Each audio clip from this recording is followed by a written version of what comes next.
नमस्कार दोस्तों, स्वागत है आप सभी का आपके अपने YouTube चैनल ब्रदर्स क्लासेज में।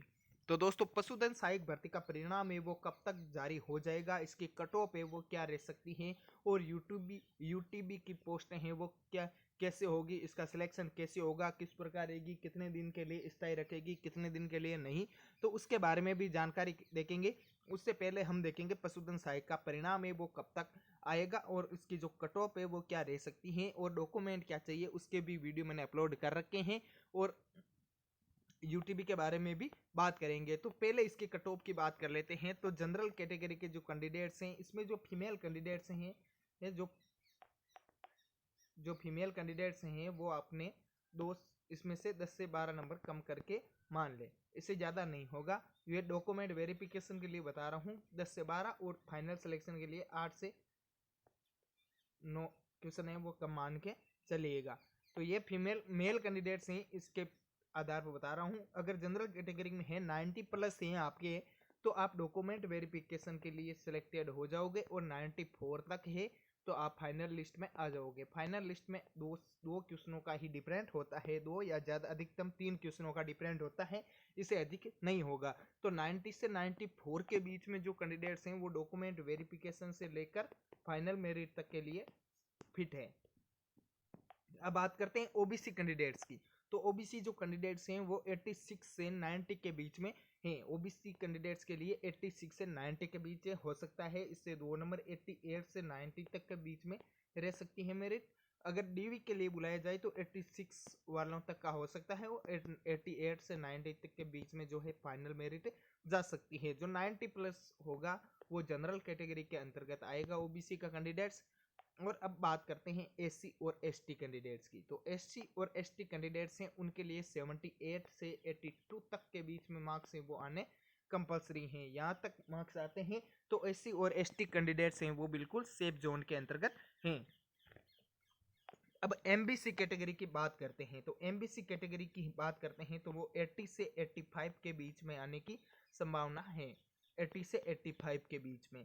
और ईडब्ल्यूएस कैटेगरी की बात करें तो ईडब्ल्यूएस कैटेगरी के लिए जो है 83 से 85 के बीच में जो है मार्क्स आ रहे हैं। अगर इतने क्वेश्चन राइट हो रहे हैं तो वो बिल्कुल सेफ जोन के अंतर्गत है। ये कट ऑफ मैंने पहले भी विश्लेषण की और एक बार फिर आज और विश्लेषण कर रहा हूँ, तो इससे ज़्यादा फर्क नहीं आएगा। अब बाकी बात कर लेते हैं कि इसमें जो है कितने कितने पोस्ट हैं यूटीबी के अंदर, और इसका सिलेक्शन है वो कैसे होगा, किस प्रकार होगा, पंचायत स्तर पर होगा या आपके जिला स्तर पर होगा, या किस प्रकार सिलेक्शन होगा इसमें, और कितने महीनों के लिए रहेगी या कितने दिनों के लिए रहेगी या वर्षों के लिए, तो इसमें अंदर स्थायी होगा या नहीं होगा, तो उसकी बात कर लेते हैं। तो इसमें जो वीओ के जो पद हैं वो है आपके 451 पोस्टें हैं वो वीओ की हैं। इसमें जो वीओ है वो 451 पोस्टों पे वीओ की होगी, 451। और 800 पोस्टें 800 पोस्टें हैं वो एलएसए की हैं, 800 ये हैं। एलएसए की पोस्टें हैं वो बढ़कर आपके 1500 के समथिंग हो जाएगी, 1400 से 1500 के बीच में पोस्टें हो जाएगी। इससे अच्छा तो यूटीबी कराए, उससे अच्छा तो गवर्नमेंट एक और वैकेंसी करवा दें।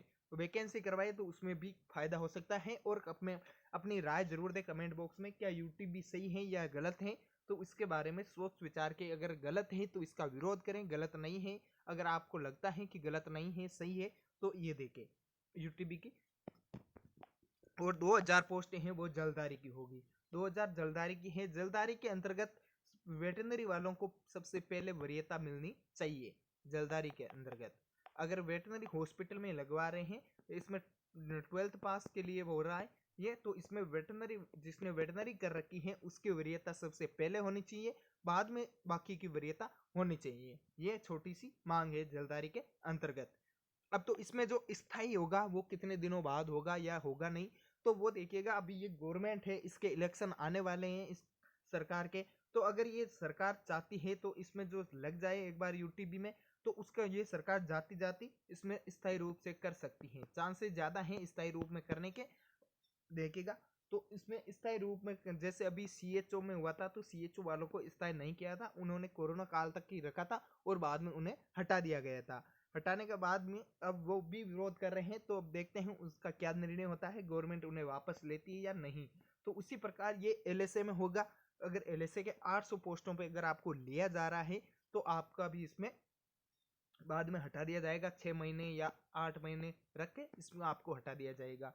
और बाकी लोगों को वापस अस्थायी रूप में अगर अदर लोगों को लेंगे या फिर वहीं उन्हीं लोगों को आगे के लिए रखेंगे या उनकी सैलरी में थोड़ा सा बढ़ोतरी कर दे, लेकिन अस्थायी रूप में है वो आपको कभी भी हटा सकते हैं। तो इसका जो कोई है फिक्स काल नहीं होता है, इसमें आपको 3 महीने बाद भी हटा सकते हैं। मिनिमम काल 3 महीना होता है और मैक्सिमम तो कोई कितना भी हो सकता है, जब तक आपको स्थायी ना करे तब तक के लिए। तो अगर ये गवर्नमेंट है, अगर यही प्रोसेस चलता रहा तो एलएसी की भर्तियां आना तो 100% है वो रद्द है। एलएसी की नई भर्तियां हैं वो नहीं आएगी। तो जो यही भर्तियां हैं यही इसी प्रकार से यूटीबी के आधार पे ही भर्तियां होगी। तो 2000 पोस्टें जलदारी की हैं, इसमें भी वेटनरी वालों को सबसे पहले वरीयता मिलनी चाहिए। और 451 पोस्टें वीओ की और 800 पोस्टें हैं एलएसए की। तो इस प्रकार जो पोस्टें हैं एलएसए की बढ़ सकती है और 1400 से 1500 पोस्टें हो सकती है इसमें। तो इस आधार पर ये होगी। तो इसमें यही है सरकार से निवेदन कि इसके अंतर्गत जलदारी में तो वेटनरी वालों को वरीयता मिलनी चाहिए सबसे पहले। और जो एलएसए की है इसमें तो अगर देखिए सरकार जाती जाती इसमें यदि पक्का कर दे तो स्थायी रूप से कर सकती है। वो हम अभी कुछ कह नहीं सकते हैं, वो सरकार के ऊपर डिपेंड है कि अगर इसमें स्थायी भी कर दे और अस्थायी भी रख दे। जिस प्रकार पहले होता था कि 10th और 12th के परसेंटेज, अब इसमें सिलेक्शन की बात करें तो अगर आपके जो 12th के परसेंटेज हैं, जैसे आपके 70% 12th में है और 70% आपके इसमें एलएसए के वेटनरी के अंतर्गत है, एएचडीपी के अंतर्गत।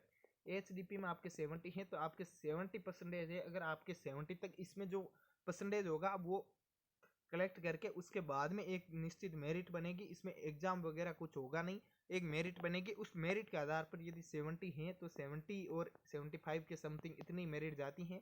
वो सभी इसमें अलग अलग परसेंटेज हैं, तो उसमें कोई वरीयता है नहीं। तो इस आधार पर ये वैकेंसी होगी।